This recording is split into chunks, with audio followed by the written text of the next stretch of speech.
Prefácio à edição brasileira. Como a edição original deste livro provocou uma série de respostas críticas, gostaria de aproveitar a ocasião desta publicação brasileira para esclarecer alguns pontos. Em primeiro lugar, devemos deixar bem claro o alcance efetivo da violência revolucionária.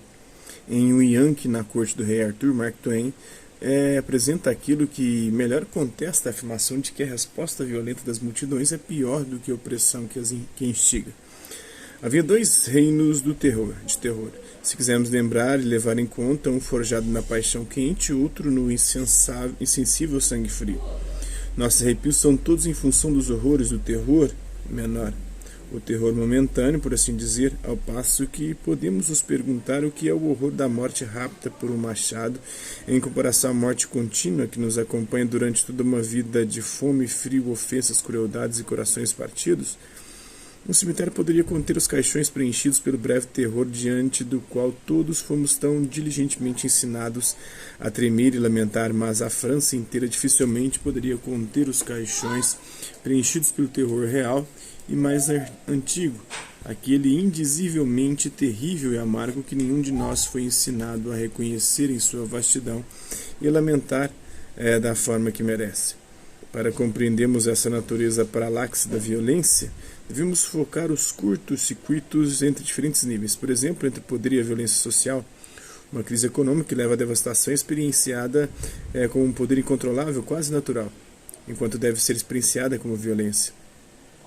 Devemos então desmistificar o problema da violência, rejeitando afirmações simplistas como aquelas que dizem que o comunismo do século XX fez uso de excessiva violência assassina e que é necessária muita cautela para evitar que caiamos novamente nessa armadilha. É claro que se trata de uma constatação verdadeira, mas esse foco tão detido na violência ofusca a questão subjacente. O que havia de errado no projeto comunista do século XX em si? Que fraqueza imanente a esse projeto levou o comunismo e os comunistas do poder, e não apenas estes, a recorrerem à violência desenfreada e restrita? Em outras palavras, não é suficiente afirmar que os comunistas negligenciaram o problema da violência. Foi um fracasso político e social mais profundo que os levou à violência. E o mesmo vale para a noção de que os comunistas negligenciaram a democracia.